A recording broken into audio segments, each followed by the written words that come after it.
John Randall और Anthony बॉर्के दो दोस्त थे। ऑस्ट्रेलियाई मूल के ये दोनों निवासी लंदन में रहते थे। इन दोनों ने एक किताब लिखी, अ लायन कॉल्ड क्रिश्चियन। दोस्तों, इस किताब की खासियत है ये शेर क्रिश्चियन, जिसको इन दो दोस्तों ने ही मिलकर पाला था। ऐसी बहुत सी कहानियां हैं जिसमें इंसानों ने कई खूंखार जानवरों को अपना पालतू बनाया है और दोस्ती के एक खूबसूरत रिश्ते का आगाज किया है। इसी दोस्ती की एक मिसाल है आज की हमारी ये कहानी। चलिए आज आपको लेकर चलते हैं जॉन रैंडल और एंथनी बॉर्के के साथ क्रिश्चियन की दोस्ती के सफर पर। साल था 1969 जब रैंडल और बॉर्के काम के सिलसिले में लंदन आए थे। एक दिन छुट्टी के दौरान दोनों दोस्त कुछ सामान लेने हैरोड्स डिपार्टमेंट स्टोर गए। वहां किसी शेर के बच्चे को देखने की उन्हें बिल्कुल भी उम्मीद नहीं थी, लेकिन वहां पर उन्हें एक शेर का प्यारा सा बच्चा दिखाई दिया। उस प्यारे से शेर के बच्चे को देखते ही उन दोनों ने अपना मन उसे खरीद कर घर ले जाने का बना लिया। दरअसल इस बच्चे को एक चिड़ियाघर से लंदन लाया गया था, क्योंकि इसकी मां ने इसे छोड़ दिया था। इसकी वजह से इसको पालने में बहुत ही मुश्किलों का सामना करना पड़ रहा था। रैंडल और बॉर्के खुशी खुशी उस शेर के बच्चे को खरीद कर अपने घर ले आए। इसका नाम दोनों ने क्रिश्चियन रखा। समय के साथ रैंडल और बॉर्के इसके साथ घुलते मिलते चले गए। क्रिश्चियन उनके साथ फुटबॉल खेलता, नहाता, घर में मजे से रहता।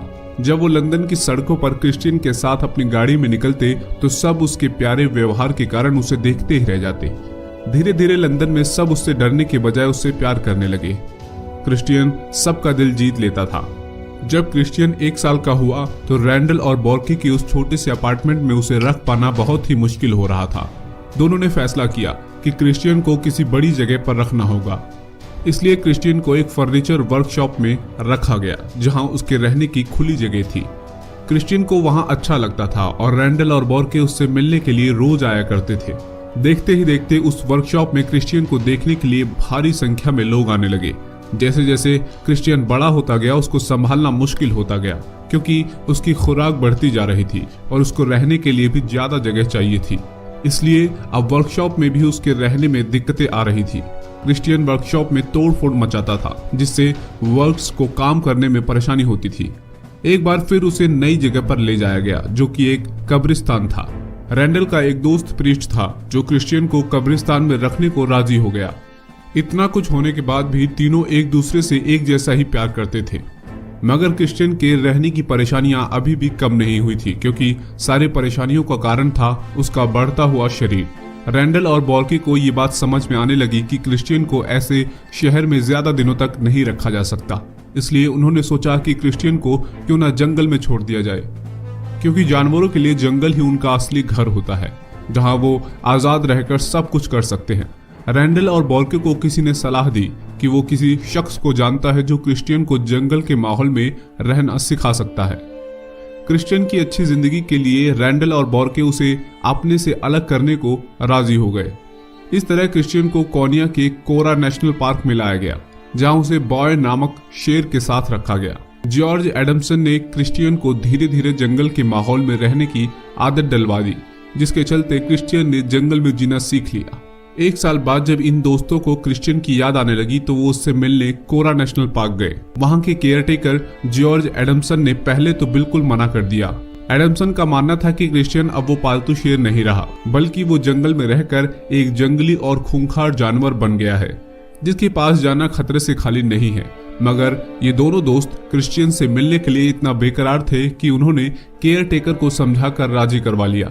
वो दोनों एक जगह पर गए जहां क्रिश्चियन से मिलने के सबसे ज्यादा चांसेस थे। वहां जाकर बॉर्के ने एक आवाज लगाई, जिसे ये लोग क्रिश्चियन को बुलाने के लिए हमेशा इस्तेमाल किया करते थे। पहली आवाज पर कुछ नहीं हुआ, पर जब बॉर्के ने दूसरी आवाज लगाई तो एक शेर बड़ी सी चट्टान से उतरकर भागता हुआ रैंडल और बॉर्के के पास आया और ऐसे गले मिला कि जैसे कोई पुराना दोस्त बड़े लंबे अरसे बाद मिलता है। ये शेर कोई और नहीं, क्रिश्चियन ही था। ये सब देखकर दोनों की खुशी का कोई ठिकाना नहीं था। क्रिश्चियन अपने दोस्तों को बार बार गले लगाता और ये जताने की कोशिश करता कि हाँ, मैंने भी तुम्हें उतना ही याद किया जितना तुमने मुझे याद किया। बेजुबा जानवर क्रिश्चियन उन्हें गले लगाकर और चाट चाट कर अपना प्यार जाहिर कर रहा था। ये यादगार घटना हम तक इसलिए पहुंच पाई क्योंकि रैंडल और बॉर्के ने ये घटना अपने कैमरे में कैद कर ली और फिर इसे डॉक्यूमेंट्री बना दिया। इंसान और जानवर की ये दोस्ती कई दिनों तक सुर्खियों में रही। सब इस प्यारी सी दोस्ती के बारे में जानना चाहते थे, इसलिए 1971 में ये किताब a lion called Christian Rendall और बॉर्के ने प्रकाशित की, जिसमें क्रिश्चियन से जुड़ी सारी जानकारी है। दोस्तों, इस घटना को देखकर क्या आपको नहीं लगता कि इंसानों और जानवरों के बीच ऐसा ही दोस्ती का संबंध होना चाहिए? हमें कमेंट बॉक्स में जरूर बताइए। मेरे प्यारे दोस्तों, अगर आप इस चैनल पर नए हैं और इसी तरह की दिलचस्प वीडियोस देखना पसंद करते हैं तो उस लाल कलर के बटन को दबाकर चैनल को सब्सक्राइब कर लीजिए और बेल आइकन को प्रेस करके ऑल का ऑप्शन भी सेलेक्ट कर लीजिए। वीडियो अच्छी लगी हो तो वीडियो को लाइक और शेयर जरूर कीजिए। पूरी वीडियो में बने रहने के लिए और अपना कीमती वक्त मुझे देने के लिए आपका तहे दिल से बहुत बहुत धन्यवाद।